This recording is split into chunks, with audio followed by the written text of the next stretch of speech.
आए हो जिंदगी के अंदर, जी। आए हो जिंदगी के अंदर किरदार निभाने के लिए, जी। क्योंकि हर इंसान यहाँ पर एक अपना किरदार निभा रहा है। राइट। आए हो अपनी ज़िंदगी में अगर किरदार निभाने के लिए तो कुछ ऐसा काम कर चलो कि ज़माना मिसाल दे। क्या बात है। शेर आपको बोलना चाहूँगा मैं कि ये दुनिया है, या हादसों से दोस्ती कर लो। क्या बात है। ये दुनिया है, या हादसों से दोस्ती कर लो, या हर लम्हा ज़ेर ज़बर होता ही रहता है। क्या बात है। गुड मॉर्निंग हिंदुस्तान, मैं आपका मेज़बान हुज़ैफ अरसलान। आप देख रहे हैं मेरा यूट्यूब चैनल और आज हम एक ऐसी शख्सियत का इंटरव्यू लेने वाले हैं। आपने देखा होगा कि बहुत सारे लोग हैं जो कोई एजुकेशन लाइन में अगर चला गया तो वो एजुकेशन लाइन में ही रहता है, अगर कोई शख्स पॉलिटिक्स में चला गया तो वो पॉलिटिक्स में ही रहता है। लेकिन आज मैं एक ऐसी शख्सियत का इंटरव्यू लेने वाला हूँ जिनका इंटरव्यू देखकर आपकी ज़िंदगी में बहुत बड़ा चेंज आने वाला है, क्योंकि वो एक ऐसी शख्सियत है जो सिर्फ पॉलिटिक्स में नहीं है, जो सिर्फ बिजनेस में नहीं है, जो सिर्फ एजुकेशन लाइन में नहीं है, बल्कि वो शख्स एक है लेकिन उनके किरदार तीन हैं। तो आज हम उनसे जानने की कोशिश करेंगे कि एक इंसान तीन किरदार कैसे निभा सकता है, और उनका नाम मैं आपको बता देता हूँ। वैसे वो कोई तारुफ के मोहताज तो नहीं है, लेकिन आपकी मालूमात के लिए मैं बता देता हूँ कि वो है professor Rizwan, doctor Rizwan Khan sir. आज हम उनसे मिलकर उनकी ज़िंदगी के बहुत सारे राज जानने वाले हैं और उनकी ज़िंदगी में उन्होंने कौन कौन से अचीवमेंट किए हैं आज हम सब आपको बताने वाले हैं। Thank you so much.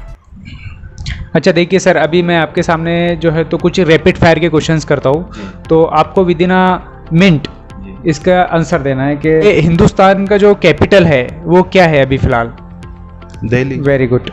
बर्रे आज़म है पूरी दुनिया में जी, तो कितने बर्रे आज़म हैं? 7। और सर जो अपने हिंदुस्तान के फर्स्ट एजुकेशन मिनिस्टर है जी, कौन थे?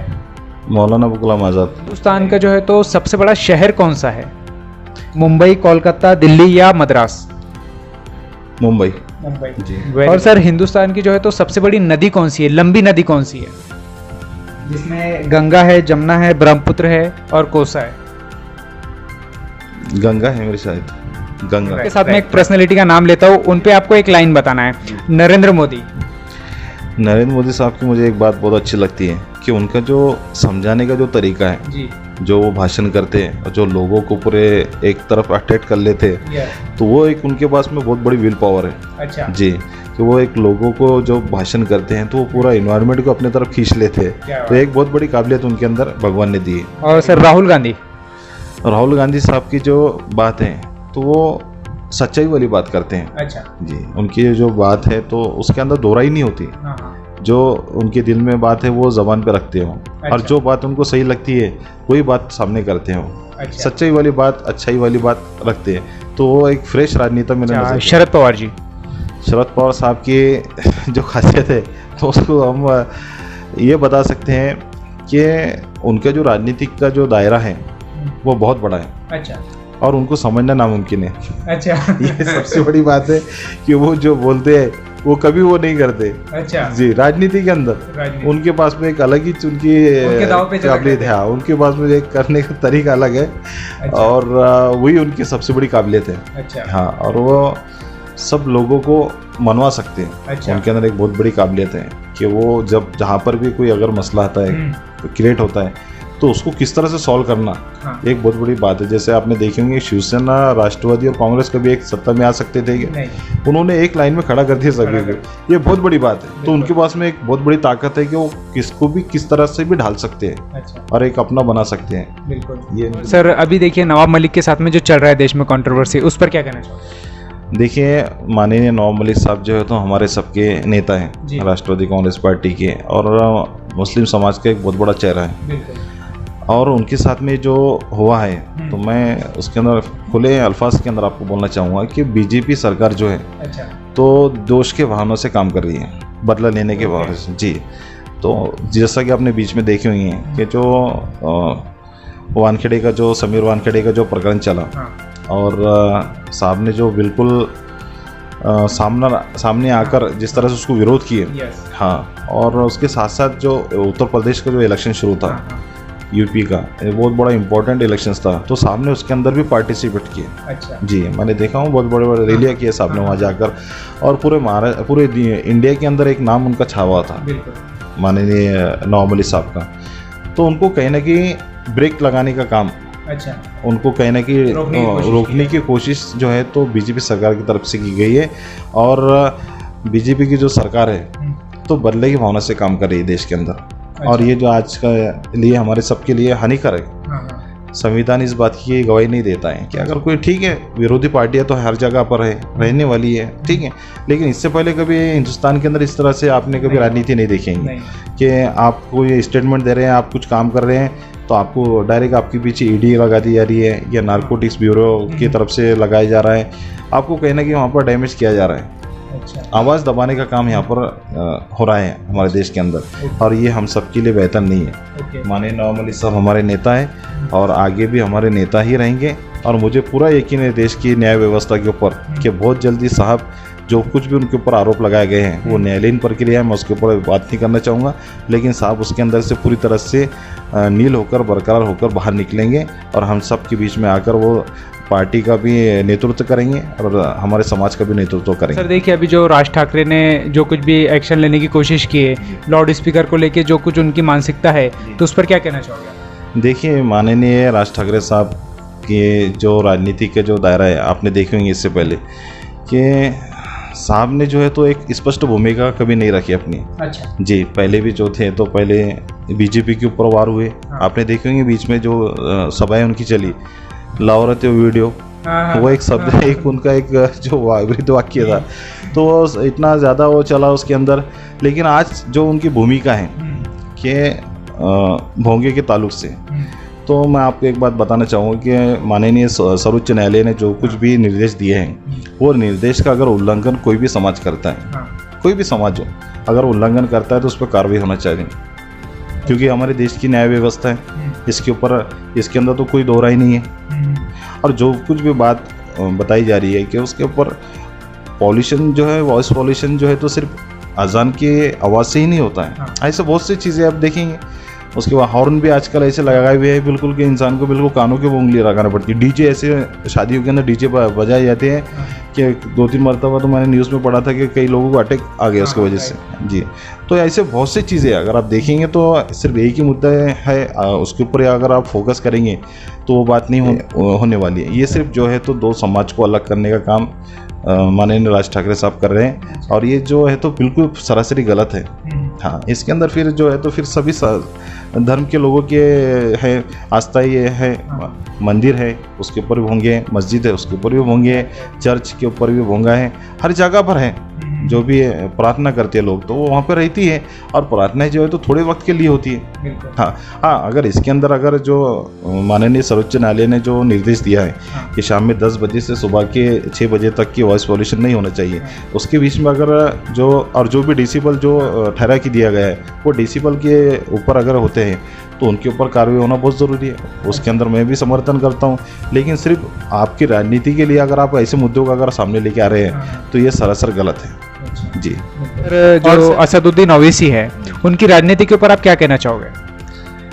असदुद्दीन ओवैसी साहब की जो राजनीति है वो पर्सनल में एक बहुत क्वालिफाइड इंसान है, और उनकी जो पर्सनैलिटी है मैं बहुत लाइक करता हूँ, पर्सनल तौर पे उनको बहुत लाइक करता हूँ। लेकिन उन्होंने उनकी राजनीति को जो है तो मुझे लगता है कि वो सिर्फ एक समाज की हद तक की उन्होंने महदूद नहीं रखना चाहिए। अच्छा। राजनीति क्षेत्र में अगर आप आए तो आपको सभी वर्गों का ध्यान में रखते हुए आपको चलना पड़ेगा, सभी के आप साथ में चलेंगे, सभी की भूमिकाओं को लेके चलेंगे, तो ये देश का जो हमारी गंगा जमुना जो तहजीब है तो इसके अंदर ये सब चीज़ें बहुत काम की है। हाँ, तो ये सब चीज़ों को अगर लेकर हम चलेंगे तो उसके अंदर उनकी पार्टी को बहुत ज़्यादा फ़ायदा होगा।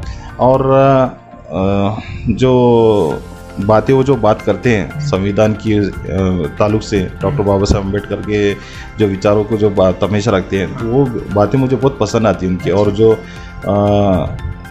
इसके अंदर संसद के अंदर जो सवाल जो उठाते हैं तो उनकी भी बहुत अच्छी एक पर्सनैलिटी है, और सब कुछ लोग उनको भी चाहते हैं पर्सनली। लेकिन जो राजनीतिक का उनका जो कार्य करने की जो शैली है उसको कहीं ना कहीं उन्होंने तब्दील करना चाहिए, ऐसा मुझे लगता है। अच्छा, वेरी गुड। और आपकी फेवरेट मूवी तो जिसको देखकर आप इंस्पायर होते हैं? मुझे 3 इडियट बहुत पसंद आता है। अच्छा। हाँ, जो 3 इडियट्स के अंदर जो आमिर खान जो फिल्म किए थे उन्होंने, तो उन्होंने जो है तो जिसकी जो फील्ड के अंदर जो अट्रैक्शन है उसने वो फील्ड में जाना चाहिए। जैसे जो माँ बाप जो है तो बोलते हैं आपको डॉक्टर ही बनना है, जबकि उसका इंटरेस्ट होता है उसको इंजीनियर बनना है या उसको आर्किटेक्ट बनना है या फिर उसको प्रोफेसर बनना है, तो हमने उसके ऊपर ऐसा लादना नहीं चाहिए। तो उन्होंने एक बहुत बड़ा मैसेज उसके अंदर दिया, तो इसलिए मुझे 3 इडियट बहुत पसंद है। और सर आपका फेवरेट एक्टर कौन है? मेरे फेवरेट एक्टर भी जो है तो आमिर खान ही है। क्योंकि वो जो फिल्में या मूवी जो बनाते हैं तो उसके अंदर एक बहुत बड़ा सबक देते हैं और उनका जो एक्टिंग का जो इमोशन होती है उनकी, जो उनके हाव भाव होते हैं, तो वो बहुत पसंद आते हैं मुझे, यानी रियलिटी बेस्ड एक्टिंग करते हो। इसलिए मुझे बहुत पसंद है आमिर खान से। आपका फेवरेट इस्लामिक स्कॉलर कौन है? देखिए, इस्लामी स्कॉलर तो अल्हम्दुलिल्लाह मुझे सभी पसंद आते हैं, लेकिन अगर मेरा पर्सनली अगर आप पूछेंगे तो मुझे मौलाना वहीदुद्दीन खान जी, उनका अभी इंतकाल हुआ अभी पिछले साल कोरोना के दौर में ही। अल्लाह ताला उनको जन्नतुल फिरदौस में आला मुकाम दे। उनका जो अर्रिसाला है, अर्रिसाला पढ़ कर ही मैं यहाँ पर आया हूँ जी। उनका एक अर्रिसाला था, हर महीने को निकलता है। तो हमारे वालिद साहब मुझे बचपन से पढ़ाते थे, तो उसके अंदर दुनिया के अंदर ज़िंदगी जीने का तरीक़ेकार इस्लामिक नुक्ते नज़र से और मॉडर्न लाइफ के अंदर किस तरह से हमने जीना चाहिए, उन्होंने इसके एकदम साफ़ सुथरे अल्फाज के अंदर और एक सच्चाई और अच्छाई वाली बातें उसके अंदर बताई जाती थी। हाँ, और हर समाज के वर्गों को साथ में लेकर किस तरह से हम चले, वो बातें मौलाना वहीदुद्दीन खान ने अपने जितने भी बुक्स, उन्होंने हज़ारों बुक्स है मौलाना वहीदुद्दीन खान साहब के, जिसको पढ़ कर इंसान की पूरी मेमोरी पूरी तरह से ताज़ा हो जाती है। हाँ, और इस्लाम और जदीद साइंस एक बुक्स है उनकी, आपने पढ़ना चाहिए। इतनी बेहतरीन बुक्स है कि बिल्कुल आपको लगेगा। और मौलाना वहीदुद्दीन खान साहब के जो सफ़रनामे हैं वो भी एक बहुत अलग बात रखते हैं अपने इसके अंदर, इंसान को जीने का हुनर बता देते हो जी, किस तरह से जीना चाहिए, किस तरह से रहना चाहिए, बिरादरान वतन के साथ में हमारा रुझान कैसा होना चाहिए, किस तरह से हमने उनके साथ में बर्ताव करना चाहिए। ये सब चीज़ें मौलाना वहीदुद्दीन खान साहब ने बहुत खुले अंदाज के अंदर, बहुत सच्चाई के साथ, अच्छाई के साथ अपने किताबों के अंदर दिए हैं। जी। और सर आपकी फेवरेट डिश कौन सी है? खाने में क्या पसंद करते हो आप? मुझे स्पाइसी बहुत पसंद है। जी, स्पाइसी खाना मुझे बहुत पसंद आता है और मुझे नॉनवेज ज़्यादा पसंद है। नॉनवेज में जैसे कि मछली बहुत पसंद है मुझे। जी, फ़िश बहुत पसंद है मुझे, क्यों मैं कहीं पर भी जाता हूँ तो फ़िश बहुत ज़्यादा खाता हूँ। ये मेरे फेवरेट डिश है, फ़िश। और आपकी हॉबी कौन सी है सर? हॉबी मुझे जो है तो घूमने का बहुत शौक़ है। ट्रैवलिंग का बहुत शौक़ है जी। घूमना फिरना बहुत पसंद है, इसलिए शायद मैंने नौकरी को छोड़कर मेरी आज़ादी वाली ज़िंदगी अपनाया। जी। और सर देखिए, अभी आपने घूमने का बोला है, अगर आपको एक टिकट दिया जाए और आपको कहा जाए कि ये आपके पास में फ्री टिकट है, तो आप दुनिया में कोई 2 जगह पर जा सकते हैं घूमने के लिए, तो आप कहाँ जाना चाहोगे? देखिए, अगर 2 जगह की अगर बात आती है तो सबसे पहले तो मैं एक दुबई जाना चाहूँगा। क्योंकि दुबई की जो पाकीज़गी, मैं तो अभी तक नहीं गया बाहर देश में, अभी तक नहीं गया हूँ मैं, लेकिन दुबई की जो पाकीज़गी जो हम देखते हैं यूट्यूब पर और जो लोग जाकर वहाँ से आए हैं, तो वो मुझे बहुत आकर्षित करती है। और दूसरा मकाम मैं चॉइस करूँगा न्यूजीलैंड। न्यूजीलैंड जो है तो दुनिया की सबसे खूबसूरत जगह बताई जाती है, जहाँ तक मैंने देखा है, पढ़ा है मैंने, बहुत खूबसूरती है वहाँ पर। तो ये 2 जगह जाना मैं पसंद करूँगा। हिस्टोरिकल प्लेस कौन सा पसंद है आपको इंडिया में? हिस्टोरिकल प्लेस तो मैंने अभी ज़्यादा कुछ ऐसे मैं घूमा नहीं हूँ हिंदुस्तान के अंदर भी, लेकिन मुझे अजंता केव्स जो है, हाँ, तो मुझे पसंद आया। और एक ताजमहल, जब मैं गया था तो ताजमहल भी मुझे बहुत अच्छा लगा, वहाँ की नक्शबंदी और वहाँ का जो इन्वायरमेंट है और वो जो संगमरमर के अंदर इतनी बड़ी जो बनाई गई है, वो मुझे बहुत अच्छा लगा। सॉन्ग सुनना पसंद है आपको? हाँ, सॉन्ग मैं जो है तो जब भी ट्रैवलिंग में रहता हूँ तो मुझे सॉन्ग सुनना बहुत पसंद है।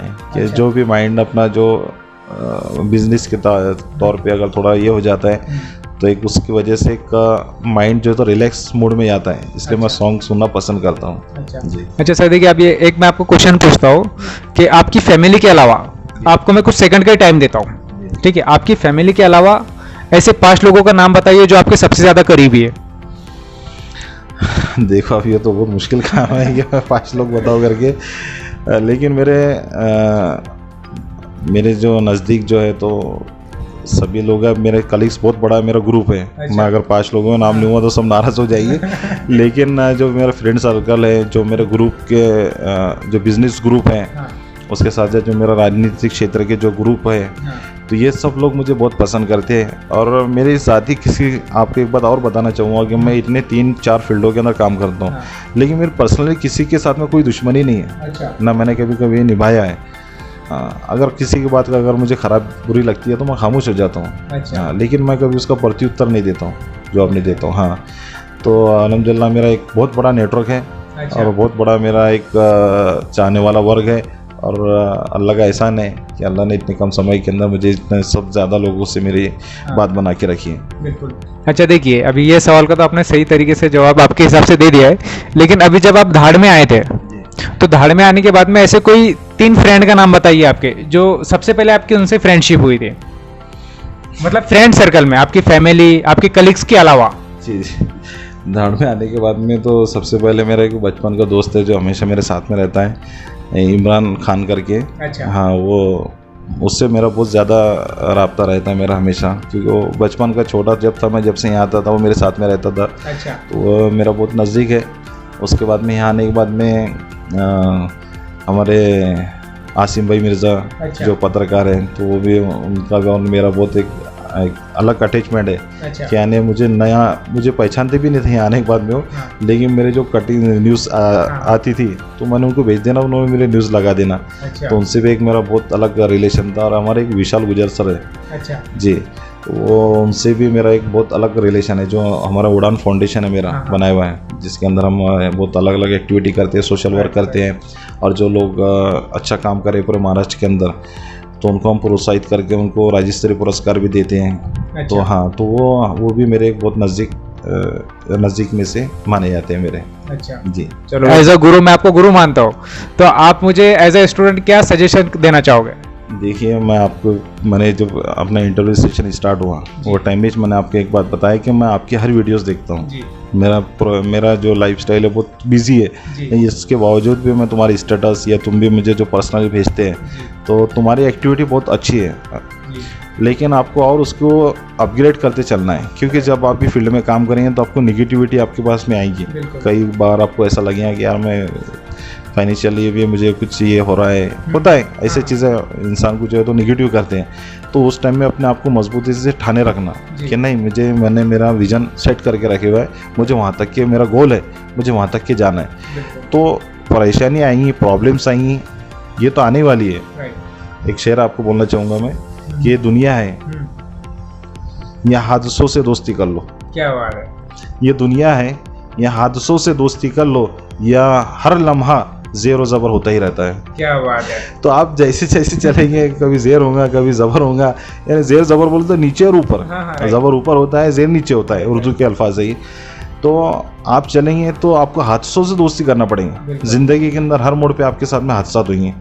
आपके फैमिली में से आपको कोई डैमेज करेगा, आपके ख़ानदान में से आपको कोई डैमेज करेगा, आपका कोई बहुत नज़दीक का दोस्त है वो आपको छोड़ के चले जाएगा, आपके कोई आपको जिसको चाहते थे वो आपको छोड़ के चले गया।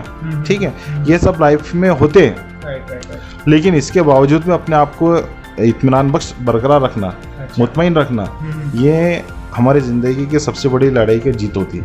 अच्छा। हाँ, तो ये चलते रहेंगे। और एक शेर मैं आपको बोलना चाहूँगा जिसके ऊपर मैं भी अपनी ज़िंदगी के अंदर अमल करता हूँ।